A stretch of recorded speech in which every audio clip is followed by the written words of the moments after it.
হে মালাকুল মউত, যখন তুমি ছেলের জান কবজ করো, ওখানে ওর মা বাবা ছিল, ওরা কি অবস্থাতে ছিল, কি হালাতে তুমি দেখেছো, তুমি একটু দয়া করে বলো তো। এবার বন্ধুরে, যখন আমাদের আত্মীয় মরবে, যখন আমাদের ছেলে মরবে, তখন যদি আমরা কান্নাকাটা না করি, যদি আমরা কান্নাকাটা করি, তাহলে ওই কথাটা আল্লাহর সামনে ফেরেশতা বয়ান করবেন।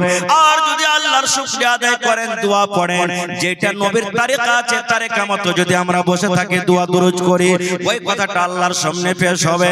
এবার মালাকুল মউত বলবেন, রব্বুল আলামিন, আমি যখন ওই ধ্বজাঘাট গ্রামে অমুক মানুষের বেটার কিংবা বেটির জানখানাকে যখন কবজ করি, ওখানে ওর মা বসেছিল, ওখানে ওর বাপ বসেছিল, ওরা এই দোয়াটা পড়েছিল, ইন্না লিল্লাহি ওয়া ইন্না ইলাইহি রাজিউন। মানুষের যখন মৌতের খবর শুনতে পাবেন, মা মরে গেল খবর শুনলেন, আব্বা মারা গেল খবর শুনলেন, নিজের ছেলে মারা গেল খবর শুনলেন, গ্রামের মন্ডল মরল খবর শুনলেন, হাজী সাহেবের খবর শুনে নিলেন, মোবাইলে পড়লেন অমুক লোক মারা গেছে।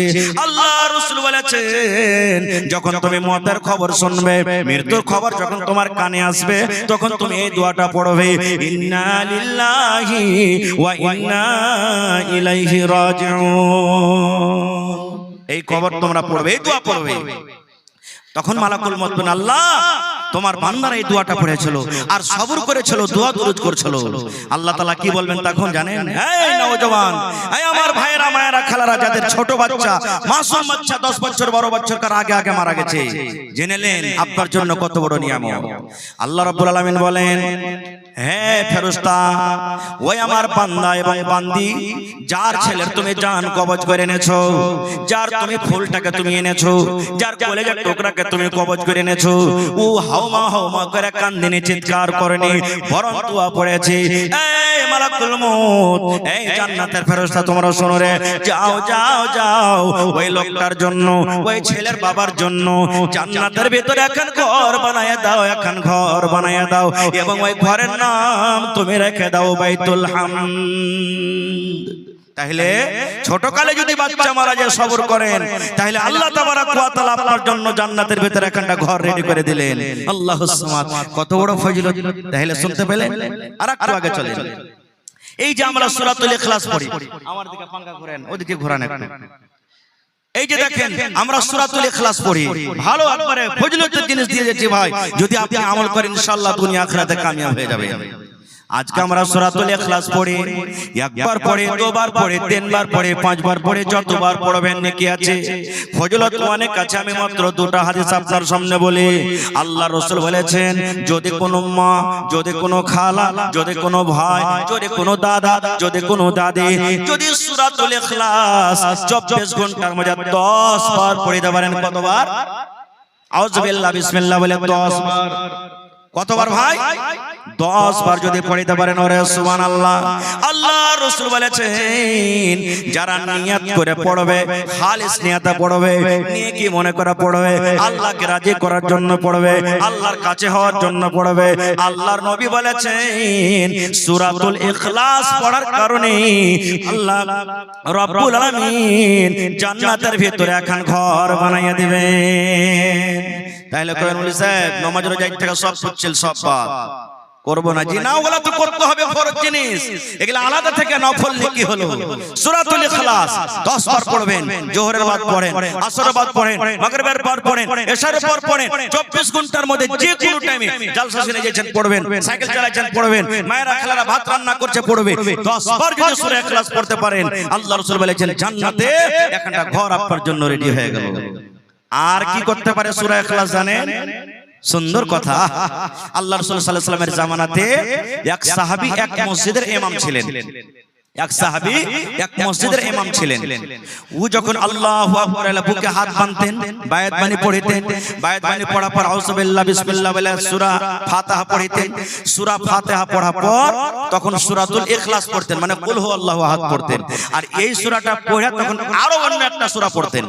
ভালো করে শুনবেন, বায়াত বাণী পড়লেন, আউযুবিল্লাহ বিসমিল্লাহ বলে সূরা ফাতিহা পড়লেন, আর সূরা ফাতিহা পড়ে কি পড়তেন? জোরে বলে, সূরা ইখলাস মানে কুল হু আল্লাহু আহাদ পড়তেন, আর এইটা পড়ে আরো একটা দোসরা সূরা পড়তেন যে তখন রুকুতে যেতেন। এক রাকাতে নাই, যত রাকাত পড়তেন পাঁচও ওয়াক্তের নামাজে যত রাকাত পড়তেন এটাই ওর নিয়ম ছিল যে আলহামদুর পর সূরা ইখলাস পড়তেন, তারপরে অন্য আরেকটা পড়ে রুকুতে যেতেন। সালাম টালাম যখন ফিরা হয়ে গেল, যারা মুক্তাদি ছিলেন মসজিদে ওনারা তখন বলছেন, ইমাম সাহেব ব্যাপারটা কি, নতুন আমল চালু করছেন আপনি? বলছে কি রে ভাই? বলছে আপনি আলহামদুর পর সূরা ইখলাস পড়ে কেন রুকুতে যান না? আপনি আলহামদুর পর সূরা ইখলাস পড়ছেন, তারপরে আরেকটা সূরা পড়ে তখন রুকুতে যাচ্ছেন, এটাতে কি আপনার নামাজ হবে না? আপনাকে দুটার মধ্যে একটা পড়তে হবে। আলহামদুর পর হয় সূরাতুল ইখলাস পড়ে রুকুতে চলে যান, আর না হলে আরেকটা যেটা পড়ছেন ওইটাকে পড়েন, সূরা ইখলাস বাদ দিয়ে দেন। ইমাম সাহেব বলছেন, দেখো আমাকে তোমরা ইমাম রাখবে চায় না রাখো, ইমাম রাখবে চায় না রাখো, কিন্তু আমি যেইভাবে পড়ছি ওইভাবেই পড়বো। আলহামদুলিল্লাহ পর হর রাকাতে আমি ইখলাস পড়বো, আর তারপরে আরেকটা সূরা পড়ে তখন আমি রুকু করব। তোমরা আমাকে ইমাম রাখো বা না রাখো। এই মুসাল্লিগণ মুক্তাদিগণ তখন নবীর দরবারে শিকায়ত নিয়ে চলে গেছেন, হুজুর আমাদের পাড়াতে আমাদের টোলাতে মসজিদে যেটা ইমাম আছে এরকম এরকম করে পড়ছে, ওকে যখন বলছি তো কইছে আমাকে ইমাম রাখো বা না রাখো, কিন্তু আমি নিগরি পড়বো, হর রাকাতে সূরাতুল ইখলাস পড়বো, আরেকটা সূরা পড়ে তখন আমি রুকু করব। নবী বললেন, তোমাদের ইমামকে পাঠিয়ে দাও আমার কাছে, যাও। এবার ওরা এসে বললেন, ইমাম সাহেব আপনাকে ডাকলে নবীজি, চলে গেলেন। এবার নবীজি বলছেন, আরে বাবা তোমার মুক্তাদিরা এসে আমাকে শিকায়ত করেছে যে তুমি আলহামদুর পর একটা সূরা ইখলাস পড়ছো, আর ইখলাসের পর আরো একটা সূরা পড়ার পর তখন তুমি কি বলছে রুকু করছো, তো সূরাতুল ইখলাসটা কি তোমার জন্য যথেষ্ট নয়? কি কারণে তুমি পড়ো? কি আছে সূরাতুল ইখলাসের মধ্যে? কি মজা পেয়েছো তুমি? সুবহানাল্লাহ। সে সাহাবী কি উত্তর দিলেন জানেন? আল্লাহর নবী গো, ওরে সুবহানাল্লাহ। এবার সে সাহাবী বলছেন, আল্লাহর নবী গো সূরাতুল ইখলাসটা আমাকে এত ভালোবাসি, এত ভালোবাসি, পড়তে আমাকে মজা লাগে, আমি সূরা ইখলাসের প্রতি মহব্বত যায়, সূরাতুল ইখলাসকে আমি মহব্বত করি, ভালোবাসি। আমি সূরাতুল ইখলাস না পড়লে মনে হয় আমার নামাজটা অধরা হয়ে যায়, আমাকে ভালো লাগে না, আমাকে তেলাওয়াত করতে ভালো লাগে না। এই সূরাতুল ইখলাসকে আমি ভালোবাসি, আমি প্রত্যেক রাকাতে পড়ি। এবার নবী কি বলছেন, এরে আমার সাহাবী শুনো, সূরাতুল ইখলাসকে যখন তুমি ভালোবাসো, সূরাতুল ইখলাসকে যখন তুমি প্যার করো, সূরাতুল ইখলাসকে নামাজে পড়িতে ভালোবাসো, এই ভালোবাসার কারণে আল্লাহ রাব্বুল আমিন তোমাকে জান্নাত দান করবে। এই সূরাতুল ইখলাস পড়ার কারণে আল্লাহ তাবারাক ওয়া তাআলা তোমাকে জান্নাত দান করবেন। তাই এখনকার কোন মানুষ যদি এটা ইচ্ছা করে যে আমি সূরাতুল ফাতিহা পড়ব আর সূরাতুল ইখলাস পড়ব, তারপর আরেকটা সূরা পড়ার পর তখন আমি রুকু করব, এটা করতে পারে, কোনো অসুবিধা নাই। তাহলে একটা আমল শিখে নিলেন, আরেকটু আগে চলেন। একটা প্রশ্ন করছি, দুনিয়ার ভিতরে সবথেকে খারাপ জায়গা কি? জোরে বলেন, কথা বলেন ভাই। বাজার। সময় খুব শর্টে একবারে ভাই, দুটার হাদিসের কথা আপনাদের সামনে রাখবো। সব থেকে দুনিয়াতে খারাপ জায়গা বাজার, এটা নবীর হাদিস। আর সব থেকে ভালো জায়গা, জোরে বলেন, মসজিদ। এখন মজলিসে বেশি মানুষ আছে না বাজারে, তো ওইটাই না ভালো হলো যে ভাই, এটা ভালো হলে এখানে আসতো না, ওইটাই না ভালো হলো। হায় রে আফসোস, কপাল পোড়া মুসলমান, এই লেগে তো সব জায়গাতে আমরাকে কচু কাটা করে কাটছে। আল্লাহ আল্লাহ রাসূল সাল্লাল্লাহু আলাইহি ওয়াসাল্লাম বলেছেন, বাজার হলো দুনিয়াতে সব থেকে খারাপ জায়গা, বাজার হলো সব থেকে নোংরা জায়গা আল্লাহর নিকটে। কিন্তু বন্ধুরে, বাজারের ভিতরে একটা কিন্তু ফজিলত ঢুকে আছে, বাজারের ভিতরে একটা নেকি ঢুকে আছে। কি নেকি ঢুকে আছে? আপনি বাজার চলে গেলেন তরকারি কিনতে, আপনি চক চলে গেলেন বাজার চলে গেলেন মাছ কিনতে, আপনি বাজার চলে গেলেন কুটুমের জন্য কাপড় কিনতে, বাজার চলে গেলেন চা কিনতে। দয়ার নবী বলেছেন, উম্মত বাজার ঢোকার আগে আগে, বাজার সন্ধ্যার আগে আগে একটা দোয়া আছে রে উম্মত, ওই দোয়াটা যদি তুমি পড়িতে পারো তোমার জন্য 4 প্রকারের লাভ আছে।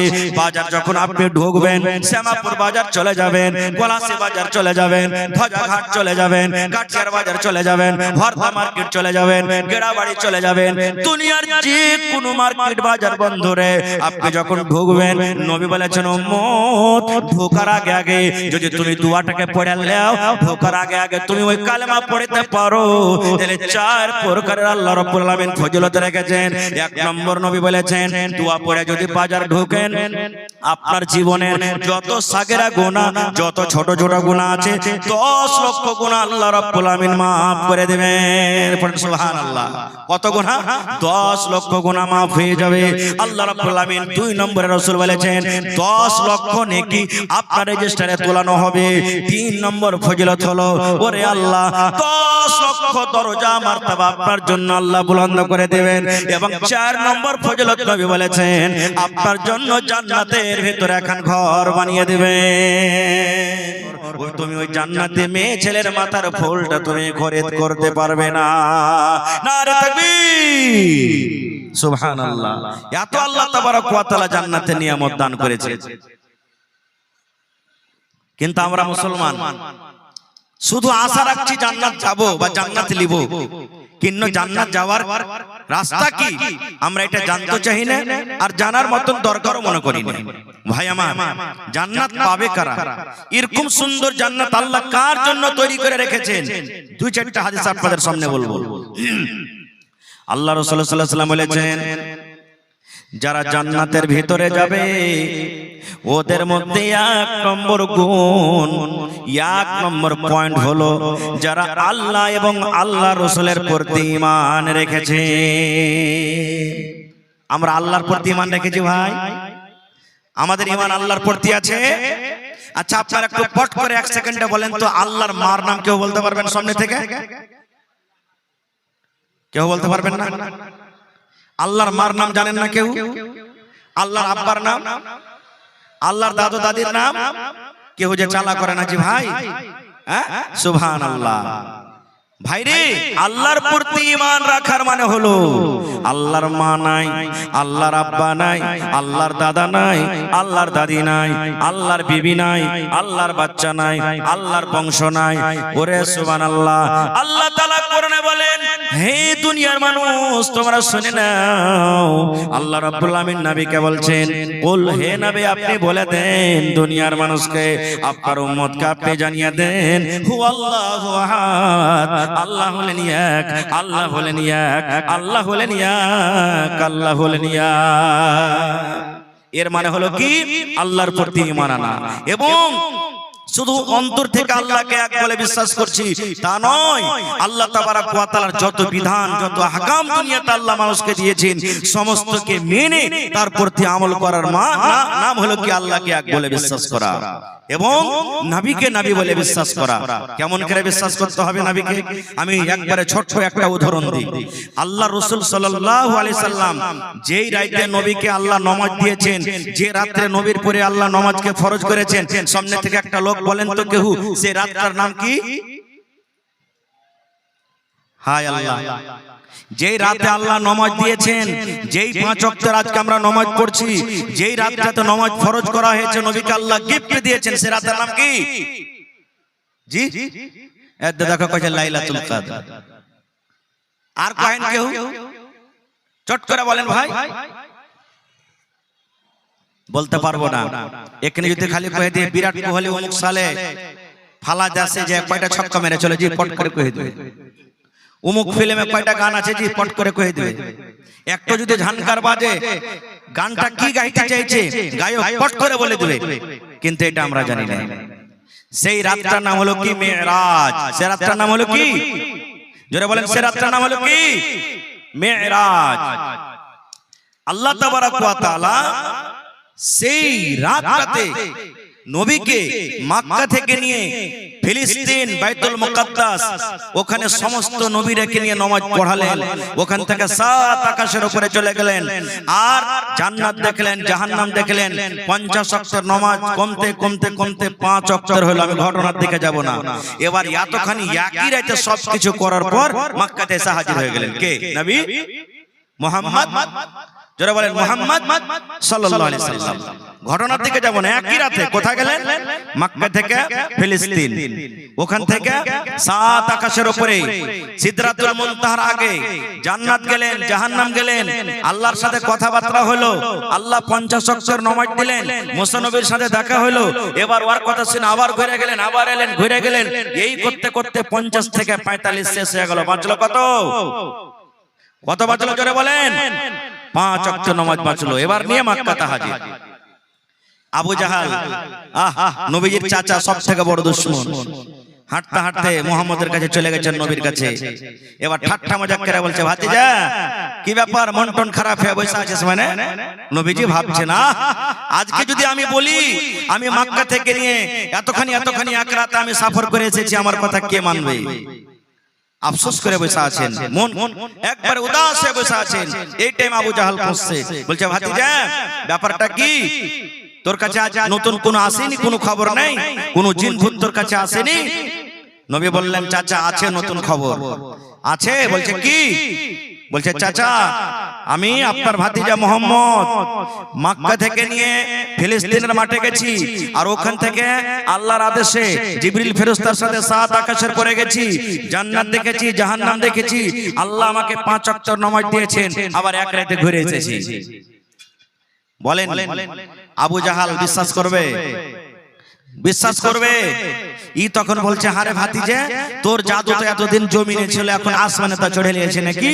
বলছে তুই আমার সাথে যে কথাটা বললি, আমাকে তোর বন্ধু আবু বকর রাদিয়াল্লাহু তাআলা আনহু ওকে ডাকবো, তুই ওর সামনে বলতে পারবি? নবী বললেন, হ্যাঁ ডাকবো। আবু জাহাল মনে করছে যে আজ তো আবু বকর মানবে না এর কথা, এইটা একটা মানুষ কেমন করে যাবে, অত দূর আর আসবে, মানবে না। চলে গেলে দৌড়াতে দৌড়াতে আবু বকরকে বলছেন, আবু বকর আরে চলো তোমার বন্ধুর কাছে, নবীর কাছে চলো, তুমি তো ওর কথাটা চোখ মুখ বন্ধ করে মানছো, চলো একটা নতুন তোমাকে কথা শোনাবো। এবার হাঁটতে হাঁটতে হাঁটতে চলে এসেছে, বলছে কি খবর? এবারে সুবহানাল্লাহ, আবু জাহাল বলছে, মুহাম্মদ ভাতিজা আমার সামনে যে তুই কথাটা বললি, ওই কথাটা তোর বন্ধুর সামনে বল। নবীজি বললেন, এই আবু জাহাল শোন, আমি আমার বন্ধুর সামনে বলছি, আমি মক্কা থেকে নিয়ে ফিলিস্তিনের মাটিতে গেছি, ওখান থেকে 7 আকাশের উপরে জান্নাত জাহান্নাম সবকিছু দেখার পর আমি আবার ফিরে এসেছি। আবু জাহাল মনে মনে বলছে, আজ তো মানবে না আবু বকর। রে মুসলমান, যেমন কথাটা বলা, হযরত আবু বকর রাদিয়াল্লাহু তাআলা আনহু কে বলছেন, আল্লাহর নবী গো, দুনিয়ার মানুষ যদি এরকম খবর দিত, দুনিয়ার মানুষ যদি এরকম কথা বলতো, আমি মানতাম না, কিন্তু নবীজি আপনার কথা আমি মেনে নিলাম, সত্য আপনি গেছিলেন, আমি আপনার প্রতি ঈমান আনলাম। হে আবু জাহাল শুন, ইয়ার থেকে বড় বড় কথা আমি নবীর কথার উপরে বিশ্বাস করেছি। বড় বড় কথা বলতে নবী আমার বলেছেন, আল্লাহ হলেন এক, আল্লাহ হলেন এক, আমি আল্লাহর প্রতি ঈমান এনেছি। আমার কাছে ফেরেশতা আছেন, আমি তাও ঈমান এনেছি। আল্লাহ রাসূল বলেছেন, জান্নাত আছে, জাহান্নাম আছে, যারা ভালো কাজ করবেন জান্নাতে যাবেন, যারা মন্দ কাজ করবেন জাহান্নামে যাবেন। হে আবু জাহাল রে, আমি জান্নাত জীবনে চোখে দেখিনি এখন পর্যন্ত, আল্লাহর জান্নাত কেমন হয়, জাহান্নাম দেখিনি চোখে, আল্লাহর জাহান্নাম কেমন হবে, কিন্তু নবী বলেছেন হবে। এই বেলা আমি আবু বকর ঈমান রেখেছি। এ আবু জাহাল শুন, আমার নবী কোনোদিন মিথ্যা কথা বলতে পারে না রে, পারে না। আমার নবী যখন বলছেন আমি মক্কা থেকে আমি ফিলিস্তিনের মাটিতে গেছি, ওখান থেকে আবার 7 আকাশের পরে গেছি, জান্নাত গেছি, জাহান্নাম গেছি, আর 5 ওয়াক্তের নামাজ নিয়ে আবার দুনিয়াতে এসেছি। হে আবু জাহাল শোন, আমার নবী সত্য বলেছেন, আমার নবী সত্য বলছেন। হ্যাঁ আমি মেনে নিলাম, মেনে নিলাম, মেনে নিলাম, মেনে নিলাম, কারণ আমার নবী মিথ্যা কথা বলতে পারে না। যেমন কথাটা বলা, ওরে সুবহানাল্লাহ, দয়ার নবী একটু মুচকি মেরে হেসে দিলেন। হাসার পর বলছেন, আবু বকর এতদিন তোমাকে মানুষরা আবু বকর বলে ডাকতো, এখন যখন তোমার নাম নাও হবে, তখন তোমার নামের সাথে মানুষরা ডাকবে আবু বকর সিদ্দিক রাদিয়াল্লাহু তাআলা আনহু। সিদ্দিক টাইটেল নবীজি দিয়ে দিলেন। এবার যখন আবু জাহল অপমান হয়ে গেল, আরে আবু বকর তো ইনকার করলো না, আবু বকর নবীর কথা মেনে নিল। এবার তখন আবার আবু জাহল পয়েন্ট ঘুরিয়ে বলছে, নবী গো, হে মুহাম্মদ তুমি একটা কথা বলো, তুমি যে বলছো আমি এক রাতে আমি বাইতুল মুকাদ্দাস দেখে এসেছি, তাহলে বলো তো বাইতুল মুকাদ্দাসে কয়টা দরজা আছে, মসজিদ আকসাতে কয়টা দরজা আছে, কয়টা জানলা আছে, দরজার ডিজাইন গালা কেমন আছে, খিড়কি গালা কেমন আছে, তুমি একটু দয়া করে বলো তো। আপনারা বলেন তো, বুঝার জন্য বলছি, কেউ মনে দুঃখ নেবেন না। যতটি লোক এখানে জালসা শুনতে এসেছেন, যারা বিয়ে শাদী করেছেন, বাড়িতে স্ত্রী আছে, আমি যদি একটা একটা করে জিজ্ঞাসা করি, ভাই এখানে ডেকে ডেকে যে আপনার স্ত্রী যে বাড়িতে আছে তাই কোন রঙের চুড়ি পিন্ধা আছে, সবাই কইতে পারবেন? পারবেন কি ভাই?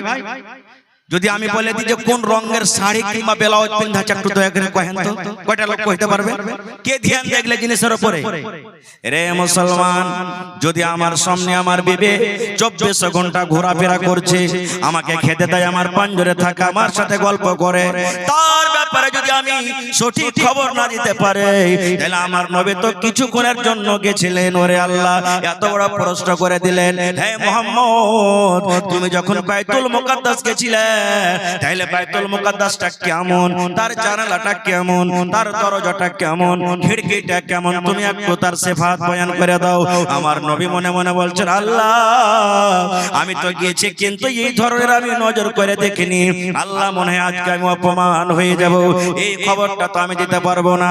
আল্লাহ রাব্বুল আমিন জিবরিল ফেরেশতাকে ডাকতে বলছেন, জিবরিল রে, আমার নবীকে আবু জাহাল প্রশ্ন করে দিয়েছে, তুমি যাও তাড়াতাড়ি করে আমার নবীর কাছে চলে যাও, আমার নবীকে অপমান হইতে দিও না, যাও তাড়াতাড়ি করে তুমি ওই মসজিদে আকসার ছবিটা আমার নবীর সামনে হাজির করে দাও, ওই মসজিদে আকসার ফটোটা আমার নবীর সামনে তুমি হাজির করে দাও।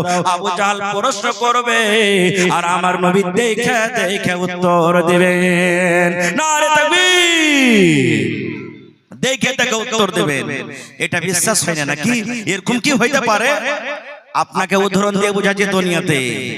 বলেন এখানে কত লোক আছেন যার বেটা দিল্লিতে কাম করে, আছে না নাই? কত ভাই আছেন সৌদি আরবে আছেন, কত ভাই আছেন কেরালে আছে, কত ভাই দুবাই কাতারে আছেন। এবার বলেন বন্ধুরে, আপনার কাছে একটা মোবাইল আছে, আপনার বেটার কাছে একটা মোবাইল আছে, এবার ভিডিও কলিং এ কথা হয় কি হয় না? বলেন জোরে বলেন, কথা হয় কি হয় না? জোরে বলেন, কথা হয়। আপনার মোবাইলে তার নাই, এই তার থেকে ওই মোবাইল থেকে ওই মোবাইলে তার জোড়ানো নাই, এটা তো মানুষ করেছেন, এটা হলো মানুষের বুদ্ধি, এটা হলো মানুষের জ্ঞান। এই মুসলমান, মানুষের বুদ্ধি মানুষের জ্ঞান এটা আল্লাহ রাব্বুল আমিনের দেওয়া। যদি বিনা তারে এত দূর থেকে এক মানুষ আরেক মানুষকে দেখতে পায়, তবে আল্লাহ রাব্বুল আমিন 1400-1450 বছর আগে, তাহলে আল্লাহ রাব্বুল আমিন কেন নবীর সামনে কাবা শরীফকে দেখাইতে পারবেন? নবীর সামনে কেন বাইতুল মুকাদ্দাসকে দেখাইতে পারবেন না? পারবেন না? পারবেন না? জোরে বলেন, পারবেন না? পারবেন না? আর একটু বলে দিই, বলবেন হাজি মাওলানা এটা তো ঠিক বুঝাইলাম, এটা যে মোবাইলে দেখতে পাচ্ছি, তো তখন এটা আল্লাহর পাওয়ার ছিলেন, আল্লাহ তাআলা করতে পারবেন বা করেছেন। কিন্তু এক রাইতে এখান থেকে বাইতুল মুকাদ্দাস মোটামুটি মাস 2 মাসের রাস্তা, আর ওইখান থেকে ফের আসমানের উপরে যাওয়া আর জান্নাত জাহান্নাম দেখে এক খিরাইতে আসা, এটা ফের কেমন হয়ে গেল? এটা বোঝা আমাদের জন্য সহজ। এবার আপনাকে একটা প্রশ্ন করি, এখান থেকে মোটামুটি পাটনা 300 কিলোমিটার হবে, হবে না? হবে না? জোরে বলেন, হবে না? হবে না? মোটামুটি 300 কিলোমিটার। যদি বসে যান মোটামুটি 8 ঘন্টার রাস্তা, 8 ঘন্টা আপনাকে চড়ে থাকতে হবে। ট্রেনে যদি যান তাও 7-8 ঘন্টার রাস্তা। কিন্তু মুসলমান, ওই পাটনা থেকে যদি আপনার ঘরে লাইনের কানেক্ট আছে, তার জোড়ানো আছে, লাইন আছে, ওইখানে পাওয়ার হাউস আছে। এবার আপনি বলেন, আপনার বাড়িতে যে বোর্ড লাগানো আছে, বল লাগানো আছে, আপনার তার জোড়ানো আছে পাটনা পর্যন্ত। এবার আপনি যেমনই বাটন দাববেন, বাটন দাবার সাথে সাথে আপনার ঘরের বল জ্বলবে, ফ্যানটা জ্বলবে কি জ্বলবে না? বলেন সেকেন্ডের মধ্যে জ্বলবে কি আধ ঘন্টা 10 মিনিট পর জ্বলবে? বলেন কত টাইমে জ্বলবে? সেকেন্ডের মধ্যে জ্বলবে। তাহলে তারের ভিতরে লাইন আছে, এটা কে দিয়েছে? মানুষ দিয়েছে। এটা কে দিয়েছেন? আল্লাহ দিয়েছেন, মানুষ করেছেন। এই মুসলমান, যদি মানুষের তৈরি করা জিনিস, মানুষ যদি হেঁটে যায় 5 দিন 7 দিনকার রাস্তা, মানুষ যদি সওয়ারিতে যায় তাহলে 8 ঘন্টা 10 দিনকার রাস্তা। ওই মানুষের তৈরি করা বিজলি যদি মানুষ বাটন দাবতে দাবতে যদি তার ঘরের ভিতরকার বল যদি জ্বলতে লাগে, ফ্যান যদি চলতে লাগে, তাহলে আল্লাহ রাব্বুল আমিন নবীকে কেন মক্কা থেকে ফিলিস্তিন আর ওখান থেকে 7 আকাশের উপরে আবার ওখান থেকে ঘুরিয়ে কেন মক্কা জানতে পারবেন না? পারবেন না? পারবেন না? যারা বলেন পারবেন না? পারবেন না? আর একটা আমি আপনাকে বুঝিয়ে দিই, পয়েন্ট দিয়ে দিই। মেলায় মানুষ, আমরা যে ওয়াজ করি, মেলায় মাওলানা ওয়াজ করেন, নেকি করো, গুনাহ থেকে বাঁচো, নেকি ওজন হবে। আচ্ছা, আজ আপনাকে একটা প্রশ্ন করছি, নেকি আজ পর্যন্ত দেখতে পেয়েছেন? ধরতে পেরেছেন নেকি? কয়েন কেউ নেকি ধরেছেন আইতা মাছ মারতে যাবেন মাছকে ধরে নেবেন, লোকরি ধরে নেবেন, গাছ ধরে নেবেন, এই মার্কারি মোবাইল আছে ধরে নেবেন, নেকি ধরতে পেরেছেন আজ পর্যন্ত? গুনাহ ধরতে পেরেছেন? কইবেন হাজি মাওলানা তো গুনাহ ধরতে পারি না নেকিও ধরতে পারি না, তারপর ওজন কেন করে হবে? প্রশ্ন জাগছে না জাগছে না? জোরে বলেন জাগে না জাগে না? সুবহানাল্লাহ। এটা কার দেন? এটা হলো আল্লাহর হুকুম, এর মানে হলো ঈমান। তাহলে আল্লাহ রাব্বুল আলামিন এটা বোঝার জন্য খুব সহজ রাস্তা দুনিয়াতে আমাদেরকে দিয়েছেন। বলবেন মাওলানা কি? আপনারা বলেন তো, আমাদের মধ্যে যত লোক এখানে আছে ছোট বড় নর নারী জ্বর হয় কি হয় না? জ্বর হয়েছে? বলেন জ্বর হয়? বুখার বুখার জ্বর বুঝেন না? একটু মুড়ি জোরে করে হিলান না জি ভাই, মনে হয় লসা বসে আছেন সব জায়গায়। জোরে করেন, জ্বর হয় না হয় না? হ্যাঁ এরকম ভাবে কথা বলবেন, জ্বর হয়। এবার জ্বরকে দেখেছেন আজ পর্যন্ত কেউ? দেখেছেন জ্বর? জ্বরকে ধরতে পেরেছে কেউ? রসা দিয়ে বাঁধতে পেরেছে? কিন্তু দেখবেন ডাক্তার সাহেবরা জ্বরকে ধরে নেয়। বলবেন মাওলানা কেমন করে ধরে? ডাক্তাররা যখন জ্বরকে ধরে বগলে একটা মিটার লাগে, যাকে থার্মোমিটার বলে, নাকি বলে? থার্মোমিটার বলি, বগলে যখন লাগিয়ে দেয় 1 মিনিট পর দেখবেন টু টু টু করে বেজে উঠবে। ডাক্তার সাহেব বলে দিবেন ভাই রে তোমাকে 105 ডিগ্রি জ্বর হয়েছে রে ভাই, তোমাকে 80 ডিগ্রি জ্বর হয়েছে, তোমাকে 90 ডিগ্রি জ্বর হয়েছে। এই মুসলমান আমার বলার উদ্দেশ্য বন্ধ রে, যদি একটা না দেখা জিনিসকে আমরা মুসলমান, আমরা মানুষ যদি নাপতে পারে, জ্বরকে যদি নাপতে পারে, বাতাসকে যদি নাপতে পারে, গরমকে যদি নাপতে পারি, না দেখা জিনিসকে, তবে আল্লাহ রাব্বুল আলামিন কিয়ামতের দিন কেন নেকি এবং গুনাহ যে আমরা দেখতে পাই না, এই না দেখা জিনিসকে আল্লাহ কেন নাপ করতে পারবেন না? না পারবে না? যারা বলেন পারবেন না, পারবেন না? হ্যাঁ, তাহলে জান্নাত পেতে গেলে প্রথম গুণ, প্রথম সিফাত আমার আপনার মধ্যে হওয়া দরকার যে আল্লাহ এবং আল্লাহর রাসূলের প্রতি ঈমান আনতে হবে। 2 নম্বর সিফাত জান্নাত আর কার জন্য? জান্নাত কোন মানুষের জন্য আল্লাহ রেডি করেছেন? আহা, আপনারা বলেন যখন বড় মানুষ মরছে তখন আমাদের দিলে অত আঘাত করে না যতক্ষণ বাচ্চা ছেলে মরছে, নাকি? মা মরে গেল, বাপ মরে গেল, দাদু মরে গেল, দাদি মরে গেল, অত মানুষ শোক করে না, অত কান্নাকাটি করে না। যখন ছেলে পেলে মরছে, 5 বছর 7 বছর কার বছর 2 বছর কার 1 বছর কার ছেলে পেলে মরছে, আপনি রাস্তাতে হেঁটে যাচ্ছেন, একটা জোয়ান ছেলে যদি গাড়িলে পড়ে যায়, হাঁটতে হাঁটতে পড়ে যায়, মানুষ ওকে দেখে হাসবে। আর একটা বাচ্চা ছেলে যদি দৌড়াইতে দৌড়াইতে পড়ে যায়, কি বলবেন? মানে এখনো মায়া দিয়ে দেখাচ্ছি আমরা। আল্লাহ রাব্বুল আলামিনের নবী বলেছেন মানুষের জান কবজ করেন কে? মালাকুল মউত, আজরাইল ফেরেশতা। ওই ছেলেটা, ওই মালাকুল মউত যখন একটা কোনো বাচ্চা ছেলের জান কবজ করে আল্লাহর কাছে চলে যাবেন, হয়তো ধ্বজাঘাটের কোনো বেটা ছেলে কিংবা বেটি ছেলের জান কবজ করে চলে গেলেন, মাসুম বাচ্চি, কিংবা আশেপাশে হরিশপুর গ্রাম আছে, হাজিপুর গ্রাম আছে, হাতিনার গ্রাম আছে, যখন বাচ্চা ছেলের জান কবজ করে যখন নিয়ে চলে যান আল্লাহর কাছে, এবার যখন কোনো মানুষের জান কবজ হয় তখন আল্লাহর কাছে এই ইলমটা আছে না? বলেন তো আছে? আল্লাহ জানছেন না জানেন না? আল্লাহ রাব্বুল আলামিন জানছেন। তবে আল্লাহ রাব্বুল আলামিন এবার মালাকুল মউতকে জিজ্ঞাসা করবেন, মালাকুল মউতকে প্রশ্ন করবেন, কাবাজতুম ওয়ালাদা আব্দি, হে আমার মালাকুল মউত রে, তুমি আমার ধ্বজাঘাট গ্রামের অমুক বান্দার ছেলের জান তুমি কবজ করে নিয়েছো, ওই ধ্বজাঘাট গ্রামের অমুক ছেলের তুমি ফুলটাকে কবজ করে নিয়ে এসেছো, ধ্বজাঘাট গ্রামের অমুক মানুষের কলিজার টুকরাকে তুমি কবজ করে নিয়ে এসেছো। মালাকুল মউত তখন বলে, জি আল্লাহ, আমি অমুক গ্রামের আমি তার ছেলের জানকে কবজ করেছি। এবার আল্লাহ রাব্বুল আলামিন আবার ফেরেশতাকে বললেন দোয়া, আর বাজারে সান্ধাইতে গেলে ওই দোয়াটা যদি পড়েন 10 লক্ষ নেকি, 10 লক্ষ গুনাহ মাফ এবং 10 লক্ষ দরজা আল্লাহ উঁচা করে দিবেন এবং জান্নাতের ভিতরে একটা ঘর বানিয়ে দিবেন। এত সুন্দর দোয়া শিখার মন হয় না? জোরে বলেন হয়েছে না হয় না? জোরে বলেন হয়েছে না হয় না? মুড়ি হিলান না যে ভালো করে ভাই, যে এত সুন্দর দোয়া, এত ফজিলতের দোয়া শুনবেন আপনারা? শুনবেন, শিখবেন, শিখাবো। কিন্তু তার আগে আমার একটা প্রশ্ন আছে, ফ্রিতে শিখাবো না কিন্তু। বলবেন টাকা নেবেন যে মাওলানা? টাকা আমি নেব না, দোয়া শিখাবো আপনাকে।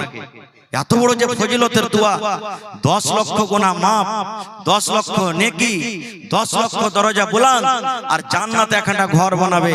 বেটা ছেলে হোক, বেটি ছেলে হোক, নর হোক, নারী হোক, ছোট হোক, বড় হোক, যে পড়বে ওর জন্য আল্লাহ একটা ফজিলত রেডি করে দিয়েছেন। ওই দোয়াটা পড়ার আগে আগে 10টা লোককে আমি দেখবো কেমন আছেন, 10,000 টাকা করে দান করতে পারবেন আল্লাহর ঘরের জন্য। দোয়া শিখাবো আমি ইনশাআল্লাহ, ওয়াদা করছি আপনার সাথে শেষের বেলাতে আমি দিয়ে যাব দোয়াটা আপনাকে। আল্লাহর রাসূলের সহিহ হাদিস, সহিহ দোয়া আপনাকে দিয়ে যাব। কিন্তু আল্লাহর ঘরের জন্য এটা মসজিদ, জালসা। আর আল্লাহর রাসূল বলেছেন জান্নাত যাওয়ার একটা রাস্তা এটাও, মান বানা লিল্লাহি মাসজিদান বানাল্লাহু লাহু বাইতান ফিল জান্নাহ। দুনিয়াতে যদি আল্লাহর জন্য একটা ঘর বানান, আল্লাহ তাবারাক ওয়া তাআলা আপনার জন্য জান্নাতে একটা ঘর বানিয়ে দেবেন। এটা একটা রাস্তা, এটা কোনো মাদ্রাসার জালসা নয়, আল্লাহর ঘরের জন্য জালসা। যে ঘরটা পৃথিবীর মধ্যে সবথেকে আল্লাহর নিকটে পিয়ারা, কে জানি? আল্লাহ আপনার কোন দানে, কোন জায়গাতে, কোন মজলিসে, কোন কারণে আল্লাহ আপনার গুনাহকে maaf করে জান্নাতে ঘোষণা করে দেবেন আল্লাহ জানে। আল্লাহর রাসূল বলেছেন একটা মহিলা একটা বিলাইকে মেরে দিয়েছিল, রাগ করে বেঁধে রেখেছিল, সুখিয়া সুখিয়া মেরে দিয়েছিল, খাইতে দেয়নি, ওকে ছেড়াও দেয়নি। আল্লাহর রাসূল বলেছেন মহিলাটা হলো জাহান্নামী। একটা মহিলা কুকুরকে সুবহানাল্লাহ পানি পান করায়, গুনাহগার খাতাকার মহিলা কুকুরকে পান করিয়ে সুবহানাল্লাহ জান্নাতি হয়ে গেছে। তা আল্লাহ কোন আমলে কখন যে আল্লাহ কাকে বখশে দিবেন, maaf করে দিবেন, আল্লাহ ছাড়া কেউ জানে না। তো ভাইরে দেখি 10টা কলম আমি আবদার করলাম, 10,000 টাকা করে। 10টা আমি আবদার রাখলাম 5,000 টাকা করে, এবং 50 জন ভাইয়ের কাছে আমি আবদার রাখলাম 1,000, 2,000, 1,000, 2,000 করে।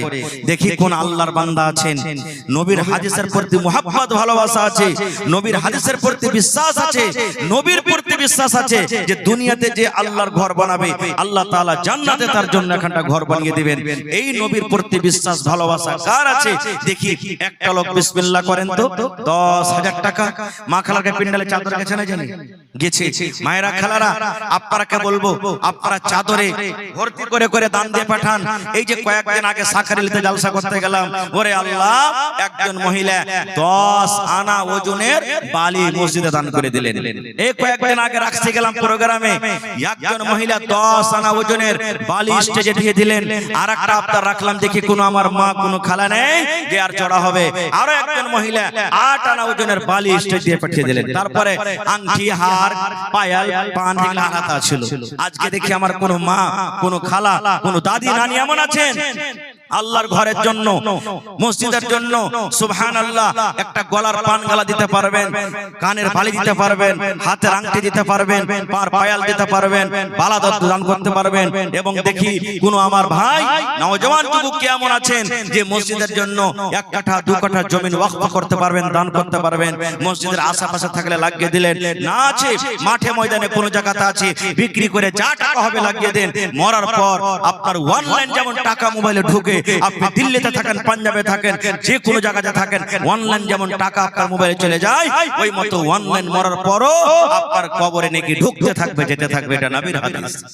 আসেন তো দেখি 50 কলম আমি আবদার করেছি 1000 করে, তার মধ্যে 500 টাকা আমার একজন নানাজান দান করেছেন। নানাজি যদি পারেন তা আর 500 টাকা দিয়ে নাম্বার 1 প্রথমে আপনাকে 50 এর মধ্যে 1 নম্বরে আপনি হয়ে যাবেন। আর 500 টাকা দিয়ে দেখি পারেন তো 1000 টাকা আপনি পূর্ণ করে দেন। আল্লাহ আপনাকে ভালো রাখবে ইনশাআল্লাহ তাআলা। যার পকেটে টাকা নাই, মোবাইলের ভিতরে আছে, বেশিরভাগ মানুষ এখন মোবাইলে টাকা নিয়ে যায়। আপনারা এখানে মোবাইলের ব্যবস্থা আছে, অনলাইন আপনারা জমা করতে পারেন। ভালো আছেন ভাই? 1000 কি নাম আপনার? এই দেখেন তারিক আনোয়ার ভাই, বাড়ি কোথায় যে ভাই? হাতিনার মানুষের খুবই দানি জি। আর ওখানে পরশুদিন ফের জালসা আছে সুবহানাল্লাহ। গত বছর 49 লাখ টাকা কালেকশন হয়েছিল ওখানে। হাতিনার মানুষ খুবই দানি। এই যে হরিশপুরে কয়েক বছর এগুলো জালসা করতে এসে শুনো, আরে আল্লাহ কয়েকটা ভাই মিলে একবারে 1 লাখ টাকা দান করেছিল মনে হয়। তো ভাইজি তারিক ভাই আর 1000 দিয়ে দেন না জি ভাই, আল্লাহ ভালো রাখবে ইনশাআল্লাহ। দিয়ে দেন ভাই, জোড়া লাগিয়ে দেন, নারে তাকবীর। এই দেখেন কত দিলখান বড় জি, 5000 চাইলেও দিয়ে দিত সুবহানাল্লাহ। দিলখান কত বড়। রব্বানা যালামনা আনফুসানা ওয়া ইল্লাম তাগফির লানা ওয়া তারহামনা লানাকুনান্না মিনাল খাসিরিন। রব্বানা আতিনা ফিদ দুনিয়া হাসানা ওয়া ফিল আখিরাতি হাসানাতাও ওয়া কিনা আযাবান নার। আয় আল্লাহ আমার ভাই তারিক আনোয়ার হাতিনা থাইকা 2000 টাকা তোমার ঘরের জন্য জমা করে দিলেন। 2 লক্ষ টাকা মনে করে তুমি কবুল করে নাও। কিনা ভাই? আজাদ আলী ভাই আমার 1000, আর 1000 হবে না ভাই? 50টা কলম চেয়েছি ভাই, 1000 1000 2000 করে।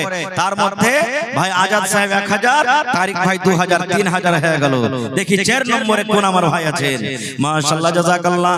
হে রব্বুল আমিন, তার দানকে তুমি কবুল করে নাও। মনের আশাকে আল্লাহ পুরা করো। রোজ রোজগারে আল্লাহ বরকত দাও। কামাই ধামাইতে আল্লাহ বরকত দাও। দুনিয়ার ভেজাল, দুনিয়ার ফিতনা থেকে আল্লাহ বাঁচিয়ে রাখো। হে আল্লাহ, মা বাপ, দাদা দাদি, নানা নানি, শ্বশুর শাশুড়ি যারা বেঁচে আছে ভালো রাখো। আর যারা কবরে চলে গেছেন জানি না রে মাওলা তারা কবরে কি হালাতে আছে, তাদের কবরে তুমি জান্নাতের বিছানা দিয়ে দাও। রব্বানা তাকাব্বাল মিন্না ইন্নাকা আনতাস সামিউল আলিম। আইসেন, লেট করিয়েন না। আমার পরে চতুর্বেদী সাহেব চলে আসবেন 11:30টাতে ঠিক ইনশাআল্লাহ স্টেজে তাকে পেয়ে নেবেন। তো আপনারা এই আধ ঘন্টার ভিতরে যত ছোট বড় এখানে আছেন কেউ একটাও যেন আল্লাহর ঘরের জন্য বাদ না থাকে। এটা মনে করেন 100 টাকার আজ খাবো না, পান পুরিয়া আল্লাহর ঘরের জন্য দিয়ে যাব ইনশাআল্লাহ তাআলা। আইসেন ভাই, আমি মাত্র 50টা কলম চেয়েছি, তার মধ্যে এই দেখেন 3 কলম পুরা হয়ে গেছে। মাশাআল্লাহ। কি নাম ভাই? কাবাতুল্লাহ ভাই। এই গ্রামে বাড়ি নাকি জি ভাই? বাড়ি কোনটা হলো? হাজিপুর থেকে কাবাতুল্লাহ ভাই আমার 2000 টাকা দান। এই দান কবুল করো তুমি সুবহান, পূর্ণ করো আল্লাহ তার মনের আরমান। ওগো আল্লাহ দয়াময়, তুমি গো রব্বানা মাফ করে দাও আল্লাহ জীবনের গুনাহ। আমি পাপী গুনাহগার করি মুনাজাত, কবরে হাসরে আল্লাহ দিও গুনাজাত আমিন। কত দিলেন ভাই? 1000। কি নাম ভাই? ওরে আল্লাহ, আমার ভাই রায়হান 1000 টাকা দান। আর 2000 পড়তে ভাই 1000 কম হবে না? আল্লাহর ঘর রে ভাই, আল্লাহর ঘর। দুনিয়াতে যদি আল্লাহর ঘর বানান, আল্লাহ রাসূল বলেছেন জান্নাতে ঘর বানিয়ে দিবেন। ওরে আল্লাহ, জান্নাতের ঘর বানাইতে বসেছি, মসজিদ নয় জান্নাতের ঘর বানাইতে বসেছি। সুবহানাল্লাহ। ভালো আছে? মাশাআল্লাহ মাশাআল্লাহ। দেখেন আমার নানা জান তরনা বাড়ি থেকে আল্লাহ 500 টাকা খান্ডা দেন না, 1000 ঘর পুরাইতে হবে আপনাকে ইনশাআল্লাহ তাআলা। হ্যাঁ মাশাআল্লাহ, মেহমান মানুষ। আল্লাহ তরনাবাড়ি কাসবা থেকে 500 টাকা জমা করে দিলেন। আল্লাহ 5000 টাকা মনে করে তুমি কবুল করে নাও। আরে ইসলামপুর থেকে ওরে আল্লাহ আর মাদ্রাসাতে 27 তারিখে জলসা আছে। সুবহানাল্লাহ, যাবেন সবাই ইনশাআল্লাহ। ওরে আল্লাহ, আল্লাহ ওয়ালিপুর থেকে ইসলামপুর থেকে আমার মাওলানা ওয়ালি আখতার সাহেব 500 টাকা দান দিয়ে পাঠালছে রব্বুল আলামিন। 5000 টাকা মনে করে তুমি কবুল করে নাও। মনের নেক উদ্দেশ্যকে তুমি পূরণ করো, হায়াতকে বাড়িয়ে দাও। যতদিন দুনিয়াতে বাঁচবে পাক্কা সাচ্চা তুমি নামাজি করে রাখো আমিন। একটু উঠেন না জি ভাই, না সব দান দিয়ে দিয়েছেন আমার ভাই আখতার সাহেবের কাছে। আমি তো 50টা কলম মাত্র আবদার করেছি রে ভাই, মাত্র 50টা কলম, 1000 2000 করে। তার মধ্যে 5-7 কলম চলে এসেছে। আপনারা আল্লাহর রাস্তে একটু মেহেরবানি করে আসেন। আর ধ্বজাঘাটের এলাকার ধ্বজাঘাটের মানুষ আলহামদুলিল্লাহ দানে কিন্তু খুব আগে আছে। আমার হাতে একটা লিস্ট এসেছে, এই নাম করে ডাকতে হবে নাকি? যেমন জাবির আমিন, ওই আমিন সাহেব নাকি এটা? ওরে আল্লাহ, 1 নম্বর ওর নাম এনামুল হক ঠিকাদার। মাশাআল্লাহ 50 দিয়েছেন, 40 দিয়েছেন। মাশাআল্লাহ মাশাআল্লাহ। এই দেখেন আমার ভাই কি নাম? মাহমুদ আলম সোহেলের ভাই নাকি? এই দেখেন 3 পানিয়া থেকে কাল 3 পানিয়াতে জলসা আছে। সুবহানাল্লাহ, আমার ভাই সোহেল নাদবির ভাই। ওরে আল্লাহ 1000 টাকা জমা করে দিলেন রব্বুল আলামিন। 1 লক্ষ টাকা মনে করে তুমি কবুল করে নাও। মনের আশাকে আল্লাহ পুরা করো, রোজ রোজ করে আল্লাহ বরকত দাও, কামাই ধামাইতে আল্লাহ তুমি বরকত দাও। তো এই দেখেন জাবির আমিন, এনামুল হক ঠিকাদার, নাসির হোসেন মেম্বার, জিয়াবুল হক ঠিকাদার, জাসিম আখতার, আজিজুল হক মুখিয়াজি, মানিরউদ্দিন মেম্বার, হামেদ আলী, তাফাজুল হক, সাগির আমিন, ডাক্তার শফিক আলম, ডাক্তার মান্নান সাহাব, ডাক্তার উমর ফারুক, ডাক্তার জিয়াউল হক, মাস্টার তৌফিক আলম, মাস্টার নুমান আলী, সিরাজুল হক, আইনুল হক সেক্রেটারি, মুরসালিম আমিন, সাগির মিস্ত্রি, আকমাল হোসেন, আব্দুল হানিনা গানি কি লেখা আছে? আচ্ছা আব্দুল গানি, আচ্ছা আব্দুল জব্বার, মোহাম্মদ রিজওয়ান। দেখেন আপনার গ্রামে 3-4টা আমিন জি, সুবহানাল্লাহ। এটা একটা কি কইছে রে, গৌরবের কথা যে আমাদের শেরশাবাদীতে খুব আমিন কম, কিন্তু আপনার গ্রামে 3-4টা আমিন, সুবহানাল্লাহ সুবহানাল্লাহ। এই দেখেন আল্লাহ জি আমার মা খালারা এক পান্নে টাকা দিয়ে পাঠালছে, ওরে আল্লাহ, আল্লাহ 10 টাকা 20 টাকা 50 টাকা 100 200 500 করে আল্লাহ তোমার ঘরের জন্য মন খুলে খুলে আল্লাহ দিয়ে পাঠালছেন। কে মায়ের জন্য, কে আব্বার জন্য, কে দাদার জন্য, কে নানির জন্য, নানার জন্য। আল্লাহ তারকে দানকে তুমি কবুল করে নাও, মনের আশাকে আল্লাহ পুরা করো, রোজ রোজ করে আল্লাহ বরকত দাও। যারা মুসিবতে আছে মুসিবত দূর করো আল্লাহ। আত্মীয় স্বজন যাদের কবরে চলে গেছেন তাদের কবরে তুমি জান্নাতের বিছানা দিয়ে দাও। রব্বানা তাকাব্বাল মিন্না ইন্নাকা আনতাস সামিউল আলিম। আমিন। আর একজন ভাই আমার নাম বলিল না, নাম তার কোনো মতে জানা গেল না, পরিমাণ 1000 টাকা কইরা গেল দান, এই দান কবুল করো তুমি সুবহান। আর এক ভাই আমার 300 টাকা দিল, এই দান আল্লাহ তুমি করো কবুল। আর এক ভাই আমার 500 টাকা দান, এই দান কবুল করো তুমি সুবহান। আর এক ছোট ভাই 200 টাকা দিল, এই দান আল্লাহ তুমি করো কবুল। আমিন। যতটির নাম আমি ডাকলাম আলহামদুলিল্লাহ, শুনলাম লিস্টে দেখলাম এরা ভালো দান করেছেন। কেউ 40,000, কেউ 10,000, কেউ 20,000, কেউ 30,000, কেউ 5,000, কেউ 6,000, এরকম করে করে দান করেছেন। তো আলহামদুলিল্লাহ আমি ওই ভাইদেরকে একটু ডাকছি যে 1 বছর পর আপনার এলাকা থেকে গ্রামে এসেছি, একটু চেহারাখানটা দেখবো ভাই, সালাম মুসাফা করব। আর পারলে কিছু দিবেন, না পারলে না দিবেন, কিন্তু একটু সালাম মুসাফা করে জানাইছে। মাশাআল্লাহ জাযাকাল্লাহ। আর একজন ভাই আমার আল্লাহ 400 টাকা জমা করে দিলেন, 4000 টাকা মনে করে তুমি কবুল করে নাও। মা খালারা গহনা গালা কিন্তু আসেনি, ছাগল বকরি গালা করে আসছে জি। আজ আপনারা একটা গরু দান করবেন না কেউ? কোন আল্লাহর বান্দা নেই যে মসজিদের জন্য একটা গরু গালা দান করে দিব? মেলা জালসাতে গরু পাওয়া গেছে, ছাগল পাওয়া গেছে, সুবহানাল্লাহ। সেদিন রাখসি গ্রামে ছাগল পাওয়া গেছিল, আল্লাহুস সামাদ। আজ কেউ ছাগল দেনা ওয়ালি বা ওয়ালা নাই? কোন মা খালারা গেলে বেশি দান করতে পারবে ছাগল বকরি গালা। মাশাআল্লাহ। এই দেখেন আমার মাওলানা প্লাস মাস্টার জিয়াউল হক সাহেব, বেমারি মানুষ, 500 টাকা জমা করে দিলেন, 5000 টাকা মনে করে কবুল করা। চন্নিঘাট থেকে জামালউদ্দিন ভাই এই দেখেন 500 টাকা দিয়েছিলেন প্রথম দান, আর 500 টাকা দিয়ে আবদার করলাম আল্লাহ 1000 টাকা পূর্ণ করে দিলেন। আল্লাহ 1 লক্ষ টাকা মনে করে কবুল করো। আল্লাহ যে মানুষের কথা যদি মানুষ শুনে, বান্দা হয়ে যদি বান্দার কথা শুনে, তুমি তো রহমান, তুমি তো রহিম, তুমি তো সত্তার জব্বার, এই আল্লাহ তার কথা তুমি শুনে নাও, মনের আশাকে আল্লাহ তুমি পুরা করো। আমিন। আরো পারবে দিতে? মাশাআল্লাহ। তো নানাজি আমার ওস্তাদে মহতরম, আমার মাওলানা হলেন ওস্তাদ, তার কাছে মির্জাবাড়িতে পড়েছি। তো লেখালেন কমসে কম 4000 টাকা লেখালেন নাকি? জামালউদ্দিন নানা 4000 টাকার পারবেন? 5000 পুরিয়ে দেন ইনশাআল্লাহ। নারে তাকবীর। আহা, তোর বান্দারে আজ হাত তুলেছে তোর দরবারে, তোর বান্দারে আজ হাত তুলেছে তোর দরবারে, তোর রহমতেরই ভিখায় আমায় দে রে মাওলা দে, তোর রহমতেরই ভিখায় আমায় দে রে মাওলা দে। মাশাআল্লাহ। আল্লামা নানা জান জামালউদ্দিন সাহেব চুন্নিঘাট থেকে 5000 টাকা জমা করে দিলেন, 5 লক্ষ টাকা মনে করে তুমি কবুল করে নাও। গেদারবাড়ি থেকে মানসুর আলম 1000 টাকা জমা করলেন, এটা নাকি? মাশাআল্লাহ মাশাআল্লাহ। আইসার ভাই সালাম করিলে ভাই, হে আল্লাহুস সামাদ। ওই গেদারবাড়ি ওই কাবরের দেখা যায় গেদারবাড়ি, ওটা নাকি? আচ্ছা এটা 10টা। মাশাআল্লাহ, ভালো আছেন? মাশাআল্লাহ, দেখ ভালো থাকেন। তো ভাইজি আর পারবেন না দিতে? 1500 হইল, আর 500 টাকা দিয়ে দেন ভাই, 1000 টাকা পুরা করেন। 2 বড়া সিমেন্টের দাম তো দিবেন কমসে কম। আল্লাহুস সামাদ। যে যে দোয়া করছি আল্লাহ আমার নানা জান জামালউদ্দিন সাহেব 5000 টাকা তোমার ঘরের জন্য জমা করে দিলেন, 5 লক্ষ টাকা।